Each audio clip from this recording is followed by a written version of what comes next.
حضرت صعب بن ناجیه رضی الله عنه خپل واقع بیانوي وایي ما ته نبی علیه الصلاة والسلام د اسلام دعوت راکو نو ما اسلام قبول ډېره دردناکه واقع ده مستند واقع ده امام طبراني معجم کبیر کې ذکر کوي وایي چې کله ما اسلام قبول کو نو یو پیر د نبی علیه الصلاة والسلام دربار ته لاړم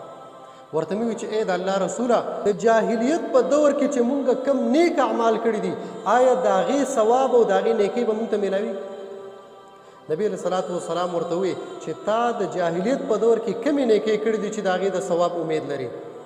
نو هغه ورته وویل قربان یا رسول الله داسې کار و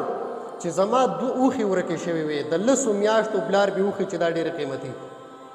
دا ورکې شوي ما پسې 3 اوښ راواغسته سور شوم او د هغې په تالاش پسې روان یم ګورم چې کوم ځای کې پیدا ګرځېدم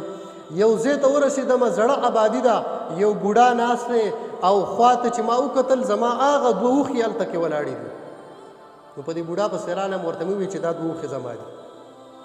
هغه وایي چې ستا دي بس دا خو سرېدلي دي سته راسېدلي دي نو چې ستا دي نو واخله او بوځئ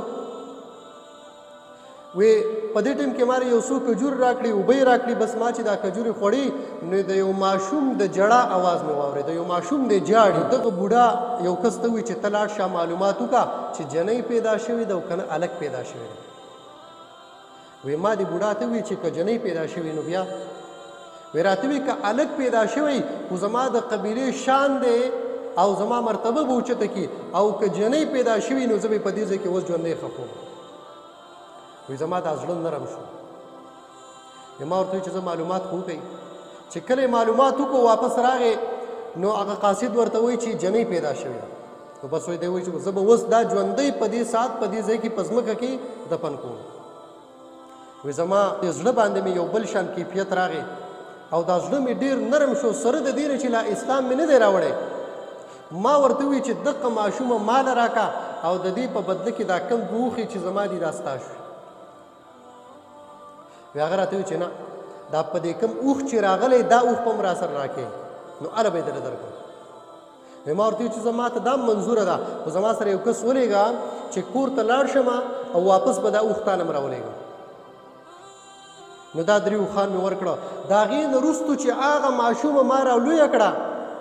زما په ګیرې کې به هغې ګوتې وهلې زما سره به هغې لبې کولې زما د زړه کې دومره نرموالی راغی چې ما به بیا په کوم ځای کې ماشومې نه به خبرېدم نو زه به تلم 3 اوښان به مې ورکول او هغه ماشومه مې اغسته او د هغې زندګي مې بچ کوله ای د الله محبوبه تر اوسه پورې ما د 360 جنکو زندګي بچ کړې ده او هر یو جنۍ نه به د هغې په عوض کې به ما 3 اوښان ورکول او هغه مې اغسته زما په دې لاسو کې 360 جنکۍ چې دي نو هغه لویې شوي دي هغه ما لویې کړي